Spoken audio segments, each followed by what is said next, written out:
Федор Достоевский. Братья Карамазовы. Премьера. Кто же совершил это преступление, господа присяжные заседатели?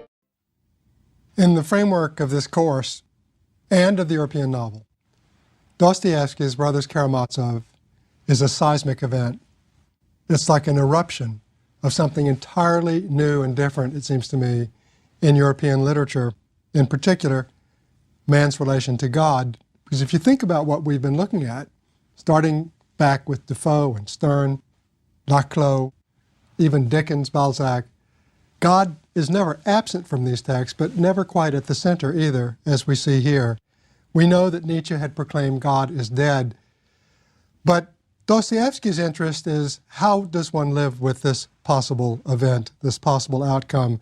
How could you measure human life, human doing, human feeling, human wanting, without this compass?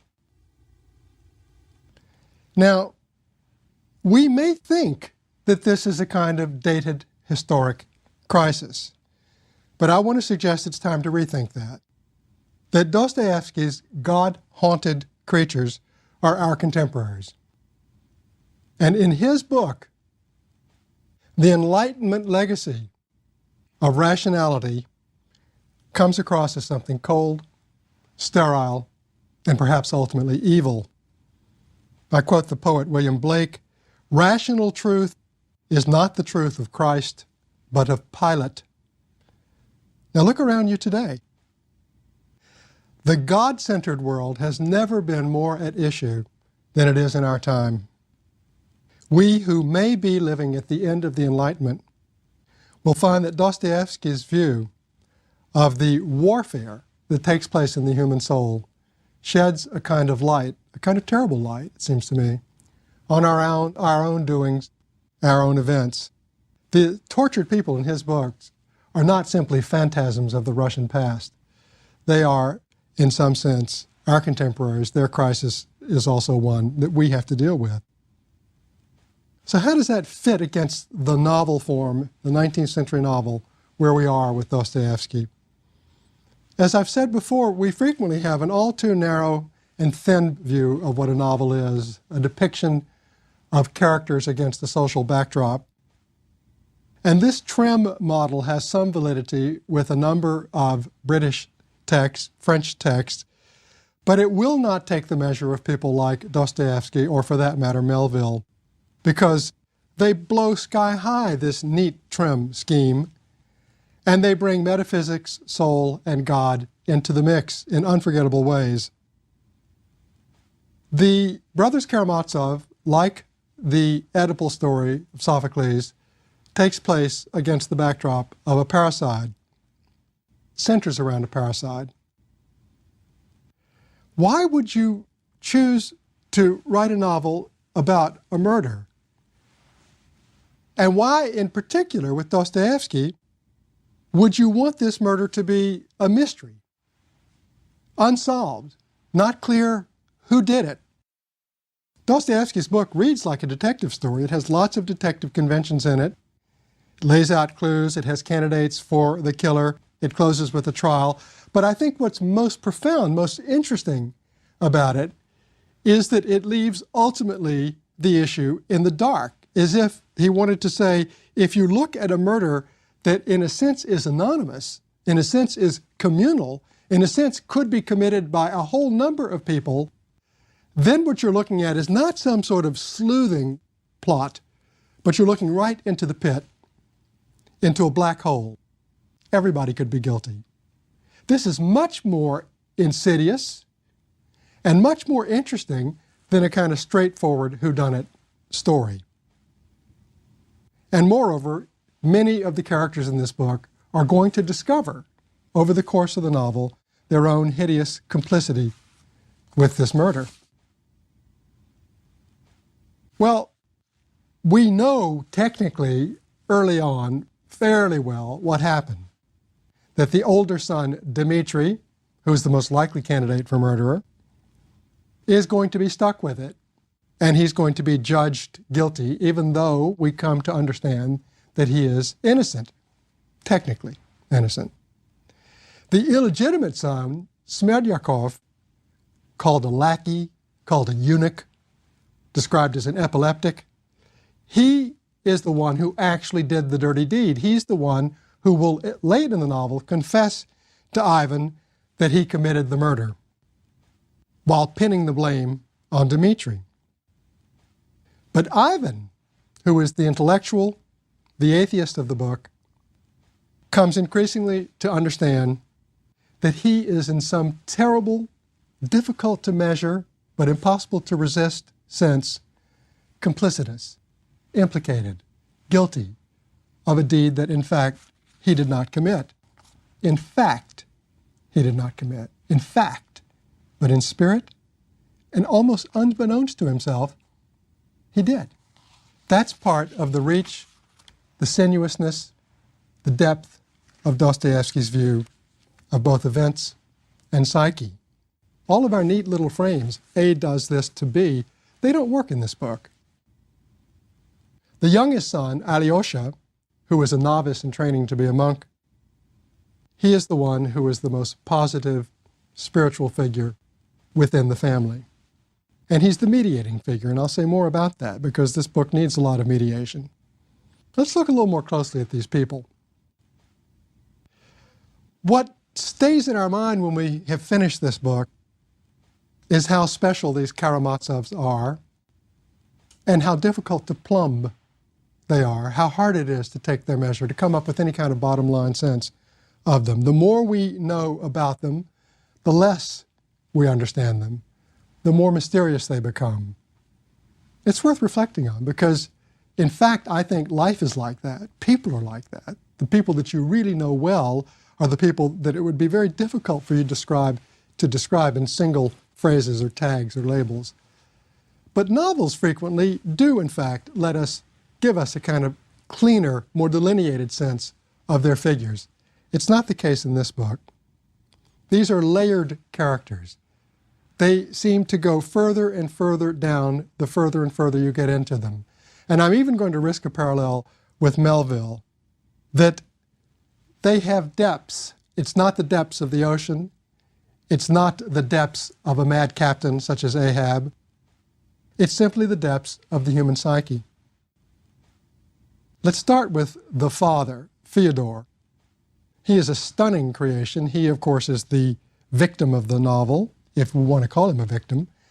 But what I really want to say is that he almost runs away with the text. He's one of the most mesmerizing figures of the book. He is rich, one reason to kill him. He's repulsive, that's another reason to kill him. He happens also to be lecherous and immoral. And he is what we recognize in Dostoevsky's scheme as a buffoon. That's the term that's always used. Now, you may think that a buffoon is somebody who slips on banana peels or makes stupid jokes. But that's not the case with Dostoevsky. A buffoon, I'll give you a definition that I think really sticks for it. A buffoon is a man of whom no one knows what he will do next. It's a very unusual formula for characters in books. No one knows what he will do next. He will surprise you at every single turn. He is physically repulsive. He has fleshy bags under his eyes, grotesque Adam's apple, black decayed teeth. He sprays saliva when he talks. Dmitri even says that just looking at him makes you want to kill him. You really get the sense that murder is very diversely motivated in this text. How many ways there are for us to hate our fellow creatures. He is also an infamous lecher. There are very painful passages in the novel where he talks to his children about the ways in which he took sexually their mother, humiliating her. He also has a kind of bizarre and sometimes strikingly modern wit. He knows he's a sinner.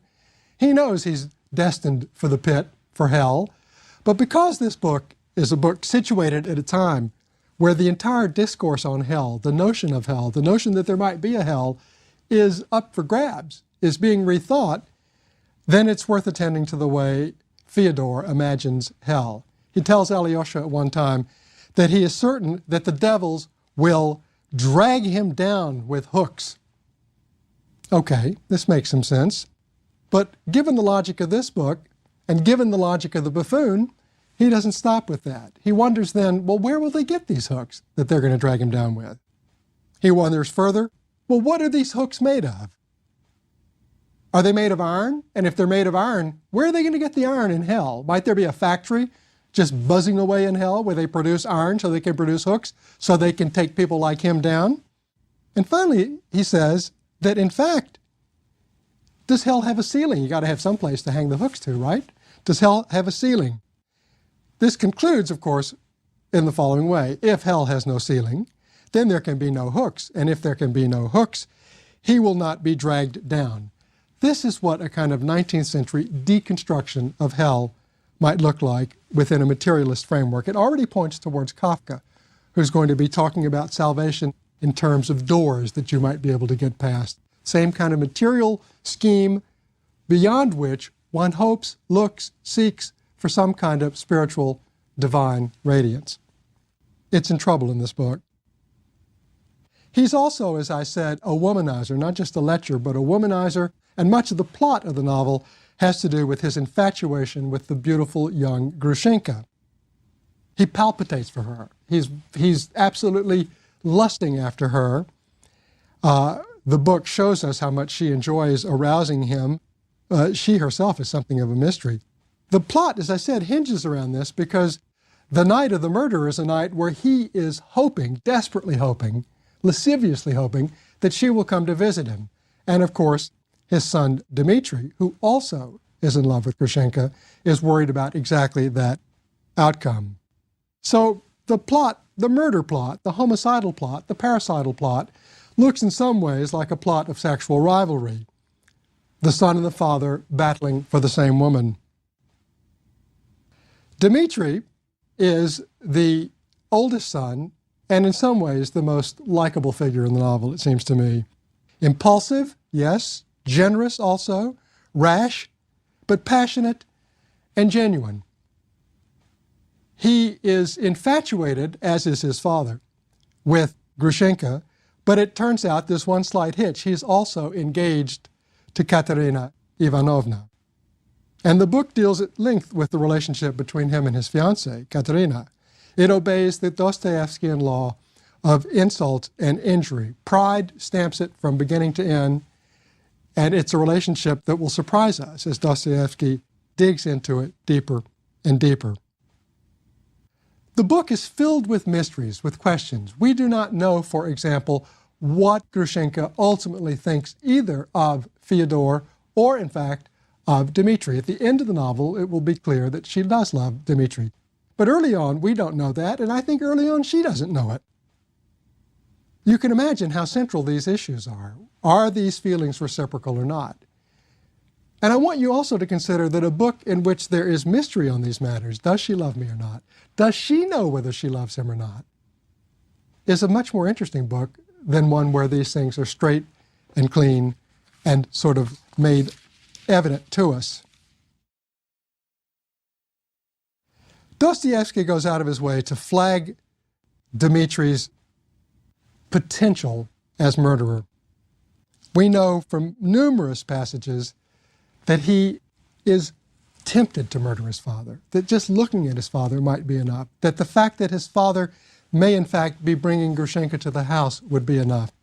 And yet what he says, and it's significant over and over, is, will I do it or won't I? He doesn't know. He doesn't know if at the moment when it's crucial, he will or will not go across that line. I want now to come to Ivan, who is the middle son, cold and contemptuous and referred to as the grave. He has a very, very distinct, cynical view of his family. What he tells Alyosha early in the book is, viper will eat viper. He says this a bit cavalierly. He has no idea when he says it that it's his own fate that he is predicting, that he is articulating. Because at the end of this book, his own mind will simply fall apart. Viper eating viper, reptiles devouring each other.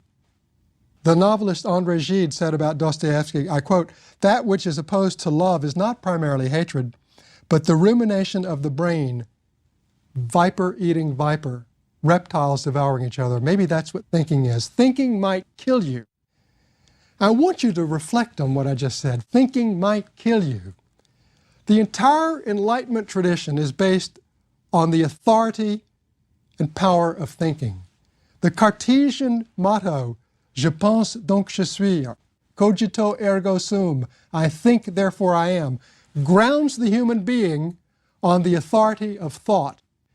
This book is an absolutely paradigmatic shift because at this point we see that thinking can kill you. Thinking is what destroys, not grounds, the human subject. That is what Ivan is going to come to experience. He will go mad by book's end. By book's end, he will go mad. But before that, this cold intellectual offers us some of the most startling and unforgettable passages in the novel. And in particular, in one chapter called Rebellion, Ivan explains his own rejection of God. Well, let me rephrase that. He doesn't reject God. He rejects the world that God has made. This in itself is a fascinating theological point. Nothing, he says, can justify the suffering of children. He says, you can forgive the people who torture you. That's fine if you're of a mind to do it, or you have the generosity to do it. But how on earth can it be justified for you to forgive those who have tortured others, in particular innocent children? And so he gives us chapter and verse stories about children who have been tortured, virtually crucified. He refers to the habits of some of the Turkish soldiers to play with nursing babies and then to spear them with their swords. He talks about the kind of habitual torture in the way many Russians treat their own children. He even gives us one sequence of a family that was educated, well-to-do, and that in some really perverted way found a kind of pleasure out of torturing their 5-year-old child, making the little girl spend the night in the winter in the cold outhouse, making her eat her own excrement. It's these episodes that lead Ivan to the really, I think, powerful conclusion that if believing in God means somehow accepting this grand plan, the whole plan, in which this kind of horror must belong because it exists, must be part of the plan. If that's what belief consists of, then what Ivan says is, I reject it, I return the ticket. What is most memorable in Ivan's critique of religion is what he calls the poem that he wrote about the Grand Inquisitor. And in this poem, it's not a poem, it's a long prose piece. In this poem, which is set in the 16th century, Christ returns to earth in Spain during the time of the Inquisition, and the Inquisitor, the Grand Inquisitor, arrests Christ. And at great length, he explains to Jesus what a mess Jesus made of things, how gravely, tragically, Jesus misjudged human beings, human nature, human need. And his ultimate conclusion is that what people must have in life is a trio of qualities and assurances. He calls them miracle, mystery, and authority. And the Inquisitor explains that that's what the church has been offering him. That the church enables people to avoid the horror of death, to avoid the horror of their freedom via its rituals, its promises, its plan of an afterlife. This story of the Grand Inquisitor is a really very striking account of the disconnect between a kind of secular culture that thinks it believes in religion and the kind of stark mystery, not mystery in the sense of these are nice little rituals that have a kind of air of mystery, but the deep mystery about what is the fate of my soul. That is the dichotomy that we see between Christ on the one hand and the inquisitor on the other. The inquisitor's job is to create the structure of religion, the institution of religion, in order to palliate against human terror and human fear, horror. Jesus does not answer. Jesus says nothing. The entire project of the Grand Inquisitor is about this man's complex and very persuasive reasoning about our dilemma in the world and how the church has met it. It's known that Dostoevsky's own contemporaries were uneasy. They were a little queasy about the fact that Jesus is a silent figure. They wondered, does he have no words? Can he not rebut the Inquisitor? He does only one thing. He kisses the Inquisitor. Just as after Ivan's outcry against the horrors of the world, against the torture of children, Alyosha kisses him, as if a kiss, not words, a kiss were the only commensurate thing to respond to the evil of the world. And I want you to think about this debate between the Grand Inquisitor, who understands so much of human motivation and human need and human frailty, and Jesus, who says nothing, but only kisses him. Some critics have, I think, very provocatively suggest that we almost see here two figures, Tolstoy and Dostoevsky. One figure who understands the world we live in, the secular world we live in, the human motivation that takes place in that world, and who feels that one has to caretake this world. One has to be a shepherd for people in this world, not for the afterlife. And then the other figure, Dostoevsky, the nightmarish figure, the figure who has none of the solidity of Tolstoy, who looks instead into the depths. Complicating things still further about Ivan is that, as I already suggested, he is going to learn from Smerdyakov that the murder was in some dreadful way committed in his behalf, Ivan's behalf. That it was committed as a kind of embodiment of Ivan's own view that if there is no God, everything might be permitted. The consequences of this conversation, in which he realizes his own implication in it, the fact that he himself is somehow a silent partner in this murder, those consequences, those ramifications are fascinating because I think it spells the end of the hegemony of selfhood. Ivan, who has not done anything factually, realizes that he's nonetheless a murderer, symbolically, implicitly, perhaps libidinally. He discovers what Conrad was to call secret sharing. He discovers a kind of collusion. We know that 19th century literature has a lot of instances of doubles, Jekyll and Hyde and things like that, but this goes further. It's not just the doubles in you, it's the possibility that other people's actions are also your actions. Here is a sense of human responsibility that is very difficult to measure and that Ivan lurches into, and it destroys him. Alyosha is the novel's positive figure, the lover of mankind, Dostoevsky calls him. Some critics, many readers I think, find him the least compelling of the brothers. In some ways, he is also one of the most necessary figures in the book. He is the open ear and the decent heart. He is almost a kind of sponge who soaks up all of the horrors that come his way. And I put it that way because Dostoevsky's world is a world in which horrors must out. It's as if people must speak of the terrible things that they feel or the terrible things that they have thought. And therefore you need an Alyosha who is there to hear this. Sometimes the only response, as I've said, is a kiss. He loves his family, Alyosha does, but he worships the elder Zosima, who is the rival father in this book of many fathers. Zosima is the figure of true spiritual love. He is the figure who has a kind of sanctity in this book. And there's no question but that Alyosha worships him. Moreover, Dostoevsky offers us something of the career of Zosima. It's like an insert. And we understand how this man came to his own faith.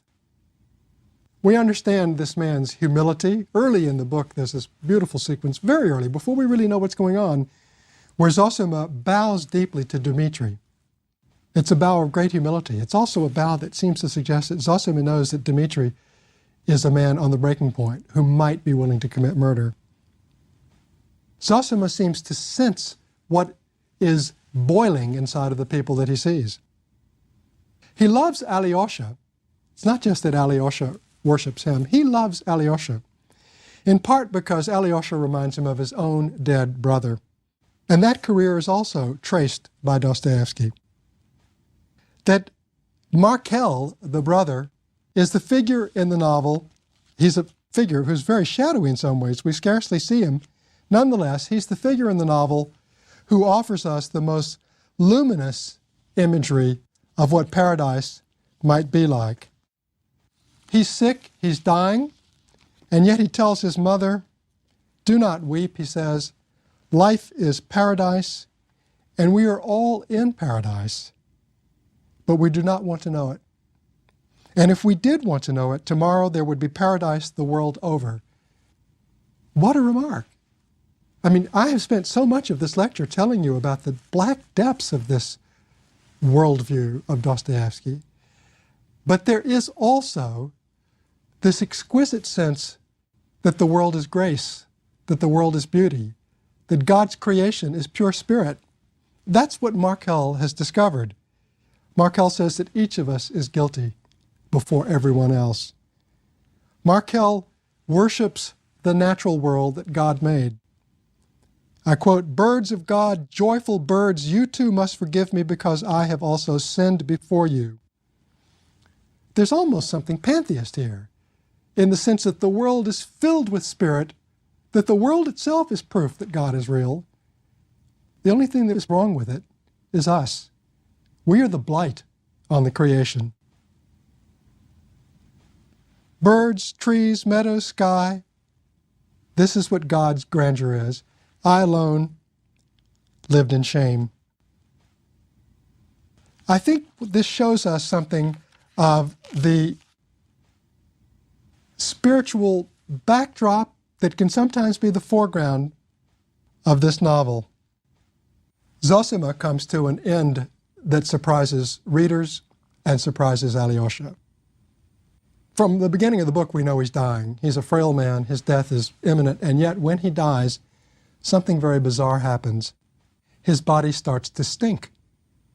It's called the odor of corruption. Now, we know that bodies do rot, but they usually rot rather slowly. In this case, the stench sets in almost at once, and it is a scandal.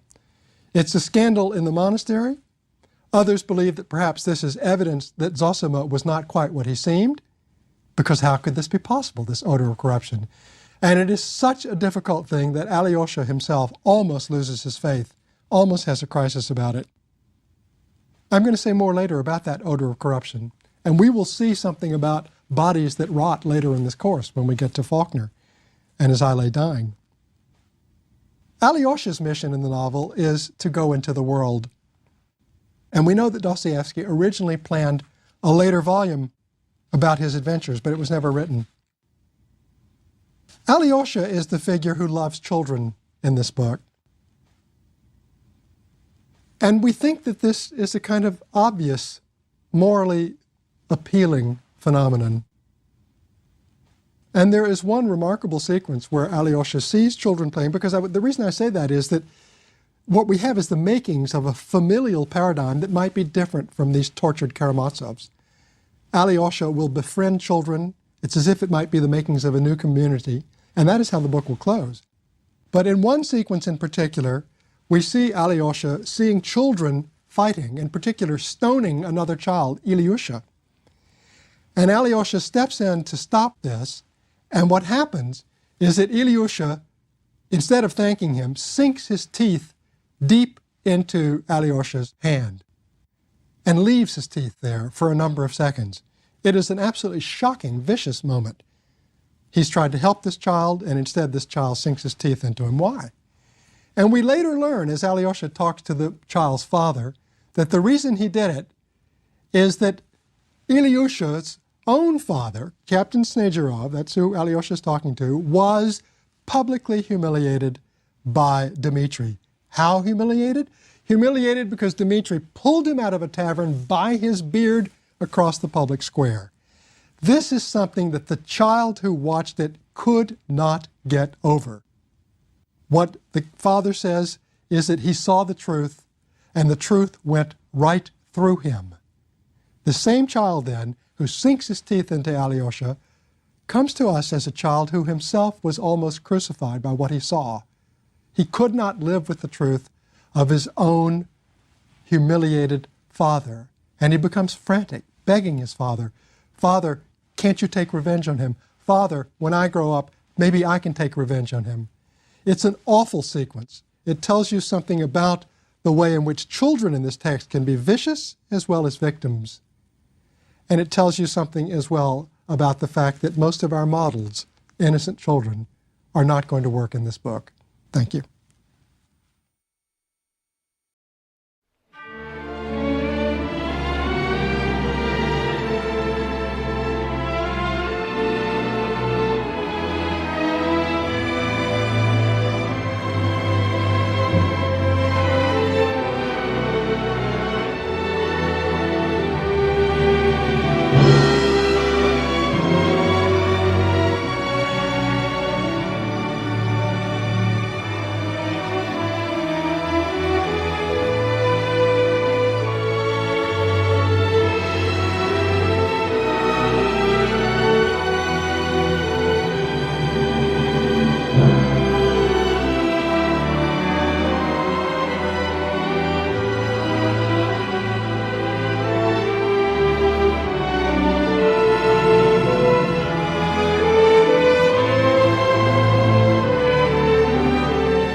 The response to "the king is dead" is "long live the king."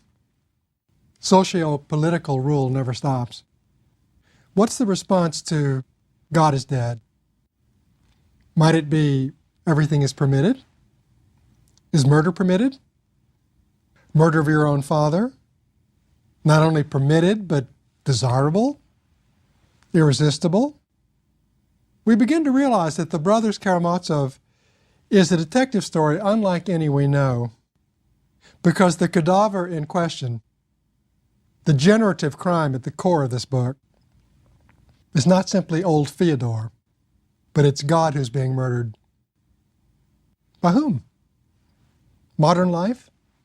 Human desire? Is the crucifixion an event from the sacred past, or does it take place every day in human relationships? Dostoevsky's plot of Parasite harks back, as I've said, to Sophocles' version of Oedipus's life. But it also reminds us of what we saw in Balzac's Pere Goriot. It's a crisis of authority itself. What does it mean when the father dies? Because he dies in Goriot, but he's murdered here. In Balzac, it's a question of blood ties yielding to a cash nexus.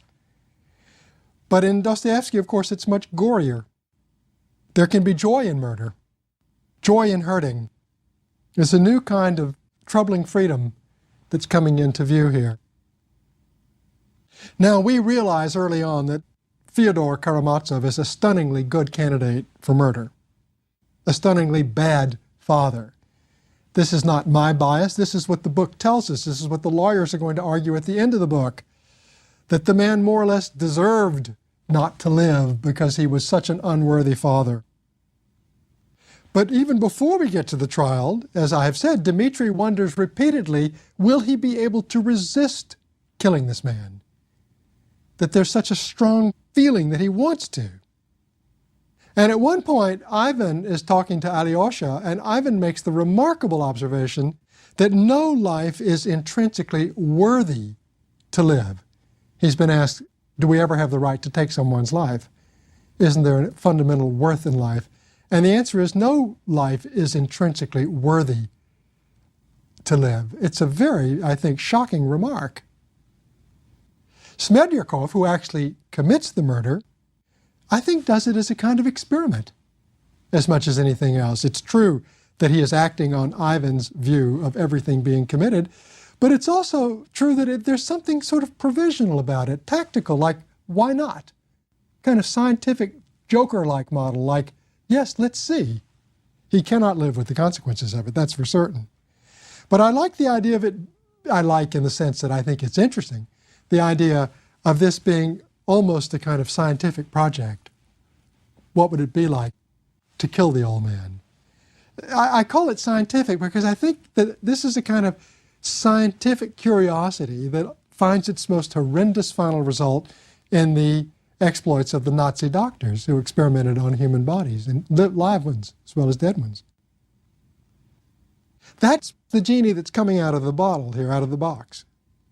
That there's a sense here that something is getting unlocked. I call it Pandora's box, the genie in the bottle, about a kind of unlimited freedom for humans and what the consequences might be. This murder of the father has been dealt with also in Freudian terms by the Dostoevsky critics. And people have invoked Freud's model of the primal horde, where you have a despotic, powerful father ruling over, repressing all of his rebellious sons, who then band together in order to assassinate him. And there they're doing it partly in order to achieve a kind of sexual freedom that they do not have when they are under the control of the father. And that has its own relevance for this book also. But as I've implied over and over in last lecture and also in the beginning of this one, that the murder of the father is also in some symbolic sense the attack on God. It's as if the very operation of human freedom, of human independence, were a kind of deicide. It's as if all the dark quirks of Dostoevskian psyche really composed a kind of internecine battle with God. Not only is everything permitted in a dispensation like this, but the darker truth is it's what everybody wants. And late in the novel, at the trial, Ivan actually articulates this. Who doesn't wish for his father's death, is his remark. And he is chastised, or he's sort of met with astonishment. Can you be in your right mind in saying something like that? But of course, the entire point is that that is what the mind might in fact wish for, desire. This would be the true venom of this book, that we delight in murder, that we itch for it. Do we? Do we know the answer to these questions?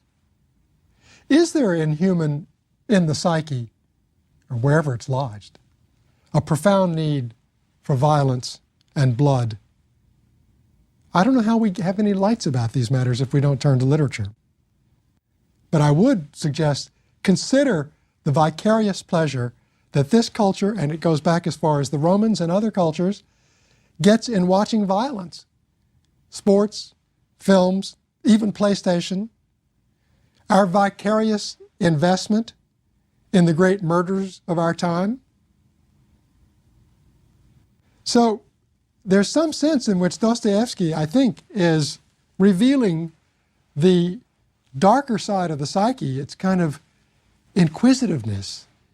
It's scientism, like, let's try this out, which knows no limits anymore if God is removed from the equation. Now, Ivan spits this out at the court. It is his final lethal wisdom. Lethal because it's going to kill him. He can't live with it. But what he says to the court when he says, who doesn't wish for his father's death, he's also saying to them, why else are you here? Isn't this what you came for? Isn't this what you thrive on? Isn't this what really titillates you deep down? Isn't this why you're listening to me? This is a view then of our own complicitness again. That's what he's discovered, remember. It's his own horrible truth that he has discovered. I want you to hear the sequence of that. His own horrible truth that he has discovered. We do not know our truths up front. We discover them later. Smerdyakov makes him realize that he has been complicitous in this murder. And it also comes after his seance with the devil. Who doesn't wish for his father's death? Dostoevsky reminds us of what I think is already beginning to get visible in a book like Wuthering Heights, which is that the psychic brutality and the violence of human nature are hard to reconcile with the views that we want to believe in about kindness and softness. The Russian word nadriv, which is translated as strain or laceration, seems to dominate the psychology of all the characters in this book, at least almost all of them, not Father Zosima and not Alyosha. We see this firsthand in the relationship between Dmitri and Katerina. Dostoevsky gives us a lot of background information there that early in Dmitri's career, he had come to the help. Really, he had helped save the honor of Katerina's father, who was embroiled in some sort of imbroglio with some sort of really murky financial transaction. And so Dmitri, almost on a whim, because he's a rash figure, hands Katerina 5,000 rubles to bail out her father. But, and we don't know fully whether he understands this and feels it or not, but what the reader can't miss is that Katerina, taking this money from Dmitri, feels that she has been tarnished, feels that she is a bought woman, feels that she is offering herself as the currency for this loan. And she, therefore, takes her revenge, tit for tat, by handing Dmitri 3,000 rubles later in the story, saying, oh, by the way, would you take these 3,000 rubles and send them to a friend of mine? What does he do with the money? He pockets it. Pockets isn't quite true. He ends up putting it in this little sort of amulet that he wears over his breast. This takes up a lot of space in the book, discussion of that amulet. He spends half of it on this wild, orgiastic party that he has with Grushenka. He keeps, or at least tells us that he keeps the other half of it, and he thoroughly despises himself for not repaying her this money. So this debt, back and forth, sort of, it seems to me to speak the language of their emotions. Who can humiliate whom? Pride looms very, very large there.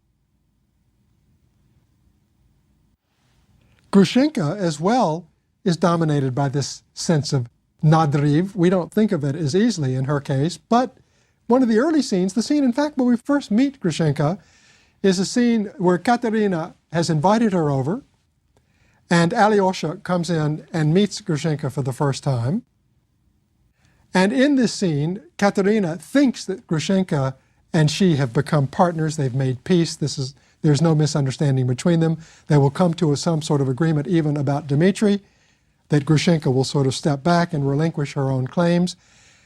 But it doesn't happen because very quickly Grushenka pulls the rug out from under Katerina and taunts her precisely with the fact that isn't she a bought woman? Or Katerina then realizes that Dmitri has told her this story about the 5,000 rubles that he gave her to help her father.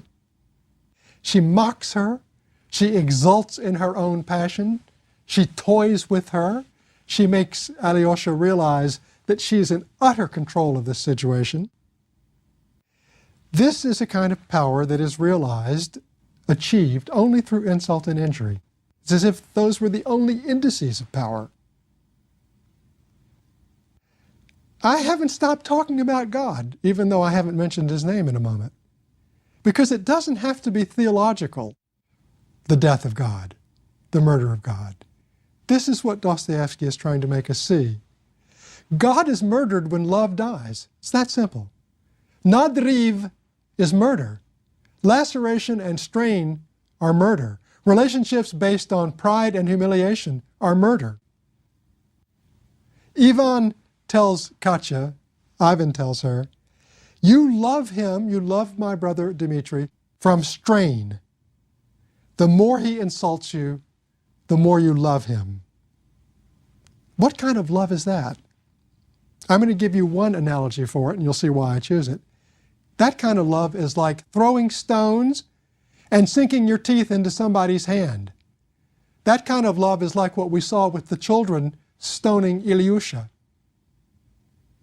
It's as if this kind of hateful behavior of others, torturing behavior of others, joyously torturing behavior of others, takes place at every realm in this book between the adults and the children.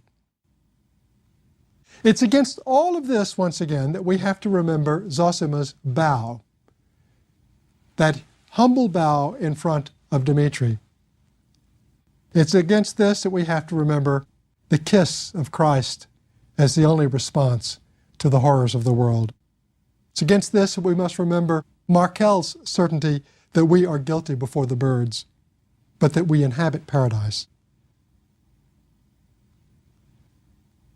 The most unforgettable rendition of horror is located in a scene that I think is the most shocking scene in the book, and it involves a child. She's still a child. She's almost a young girl or young woman. That's Lisa. She's the figure in the text, the girl who is partially crippled. We think that she's perhaps making improvement and is going to be whole and intact again. She's also the girl that Alyosha intentionally or eventually intends to marry. There is a scene between the two of them that simply goes really off the charts, and I want to cite part of it because I think it's the scene that most sort of charts the black evil landscape of this book. Lisa is trying to tell Alyosha about her own horrible desires. And as I've said, he operates almost like he's the ear that will take in all of this. And she tells him that she has wanted, for example, to set fire to the house. And she's told him as well that she wants to do something evil. And he's listening, and he finally acknowledges that there are moments when people love crime, he says. She goes on to tell him then, in response to that, listen, your brother is on trial now for killing his father, and they all love it that he killed his father. In other words, they want him to be guilty. One nice, juicy crime. That's what they love. That's what they really want. Nobody will ever admit it, but they love it secretly. That's what she's telling him.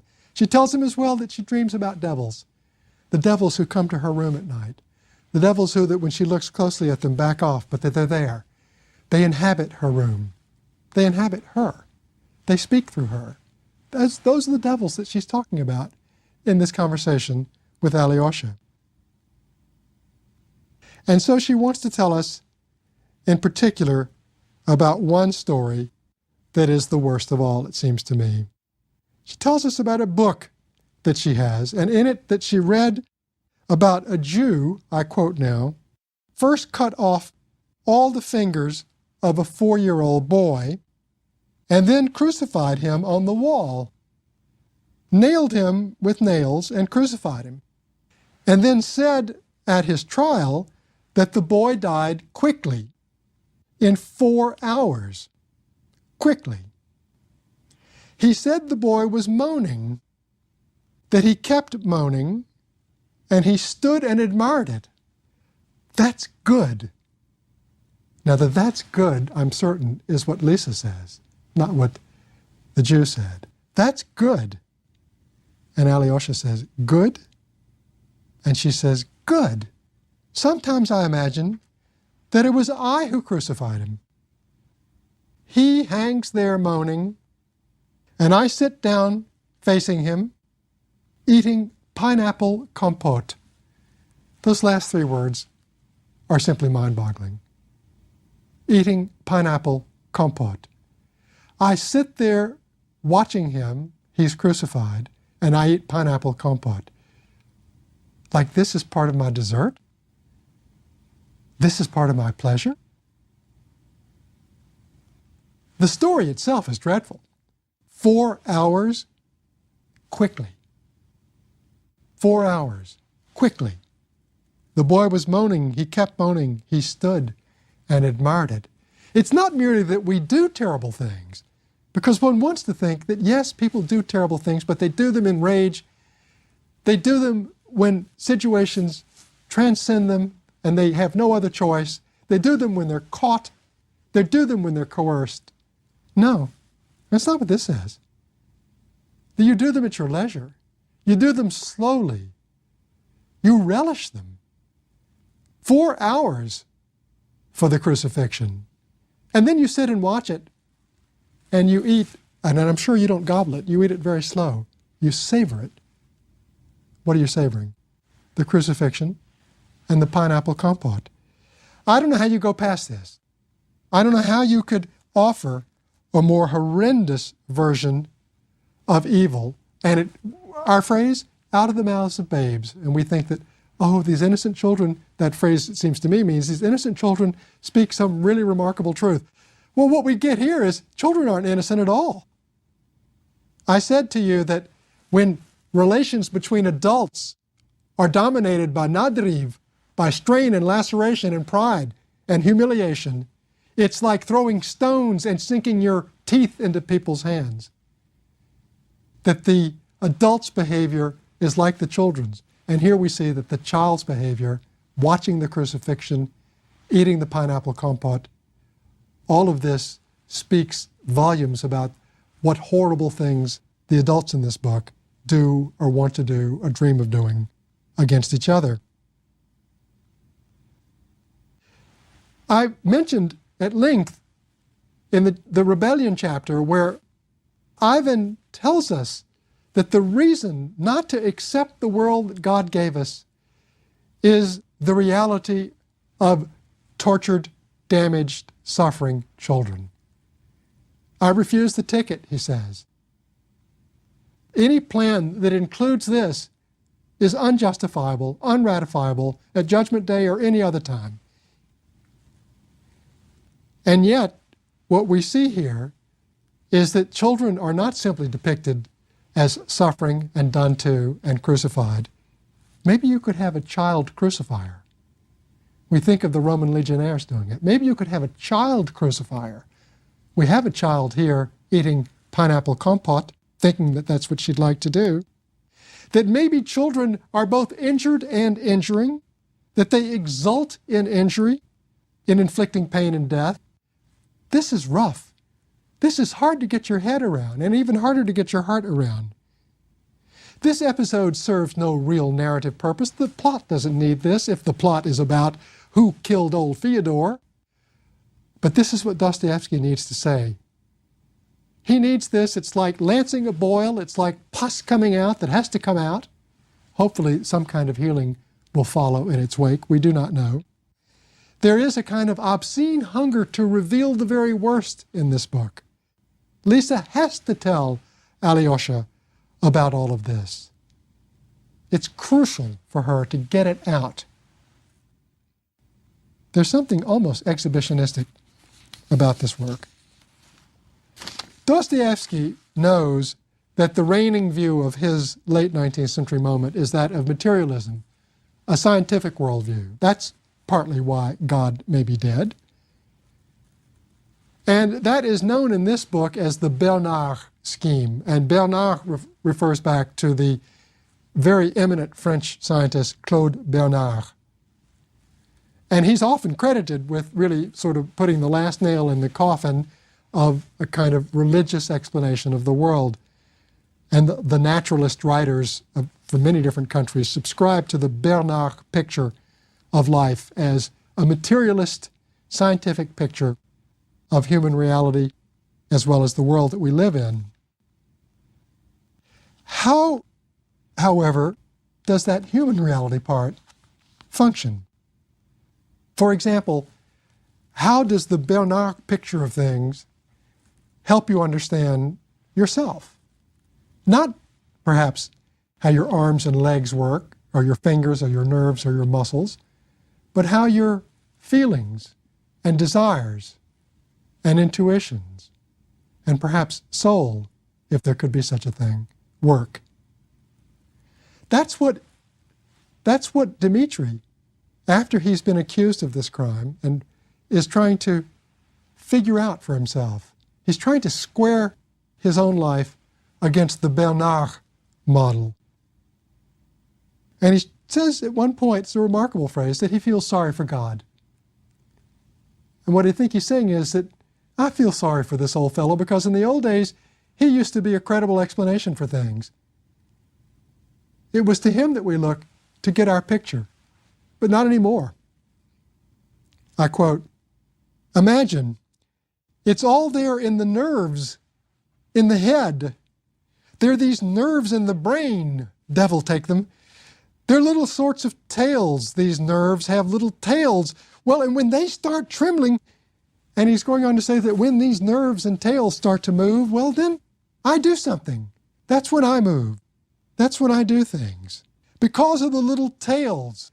And not at all because I have a soul or am some sort of image and likeness, that is, image and likeness of God. Yes, he says, the new man will come. I'm sorry for God. This in late 19th century. This is already our pharmacological view of the human subject, our physiological view of human behavior. This makes me think of contemporary brain scanning, where we can now locate the areas in the brain where feeling is lodged, where speech is lodged. And yet you ask yourself, when you look at those scans, when you listen to these little tales, and you ask yourself, is that me? Is that my soul? Is that my identity? My soul, where is it? We know that we have imaging devices that they can go inside of us with their cameras and see what lurks inside of our passageways. Are they going to find our soul there? Are they going to find love there? Are they going to find hate there? They're going to find the most definitive, constitutive things in who we are through this kind of scientism. One might well feel sorry for God.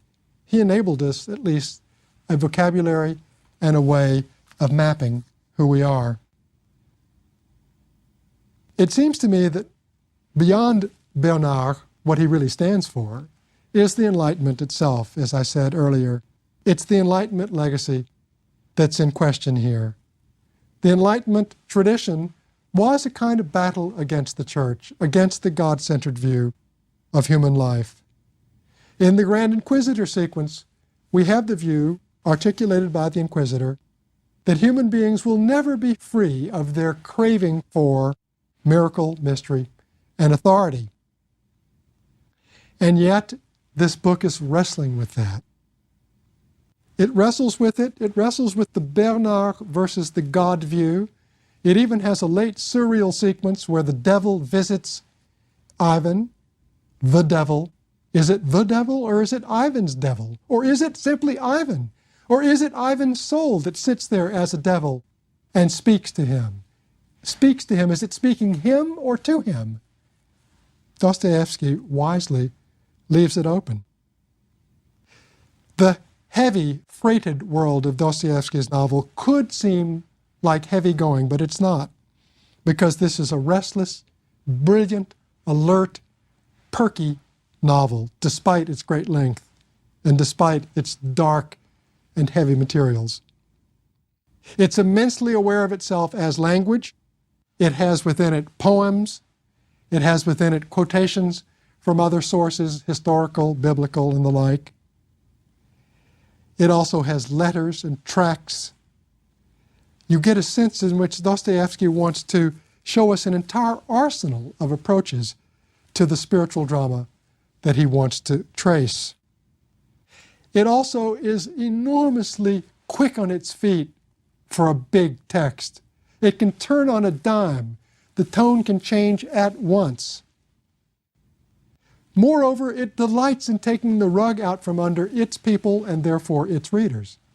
So that sequences that we have seen, for example, the one I alluded to, when Grushenka is absolutely lording it over Katerina, turns the tables on her, not being her friend and accomplice. Instead, she becomes her torturer. All of this in front of the embarrassed and stunned Alyosha.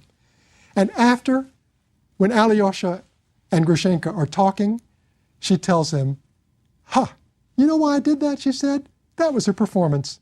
I did it for you. I was just performing. And later, Alyosha, when listening to Katerina raving about Dmitri, ranting and raving and getting in hysterics, after it's all done, he tells her, you know, that somehow seemed rehearsed. It certainly seemed spontaneous when we first read it, and yet he pulls the rug out from under it and says, it seemed rehearsed. It seemed rehearsed. Much of what we take to be spontaneous, when looked at more carefully, is rehearsed. Dostoevsky never stops peeling away the layers, and therefore he makes us ask, how much of our own speaking and doing is spontaneous versus how much of it might be planned, rehearsed? How much of this lecture do you think is rehearsed? I'm not sure I could even answer that myself. The book is restless. The book moves into many different tonalities. The book is relentlessly perspectival. It takes the prosecution and the defense at the end of the book in the trial, and it pirouettes all that we thought we knew, as great lawyers frequently do, reconfiguring, reconceiving the events that were thought to be immovable. The book has a kind of lunacy as well, a kind of zaniness. We have Ivan telling Alyosha, I cannot bear prophets and epileptics, a line that just makes me laugh when I think of Dostoevsky, who was both a prophet and an epileptic. We have a minor character, Maximov, who explains that he married a lame woman but didn't know it because he had always thought that the reason she was skipping every time he saw her was out of pleasure to marry him. This is maniacal. How many characters do you run into like that? You cannot wrap this book up. Its energies and its juices pour out beyond all of our labels and our tags. It bubbles. It's joyous. It's joyous in a way that actually reminds me of Zosima and of Markel. It's joyous.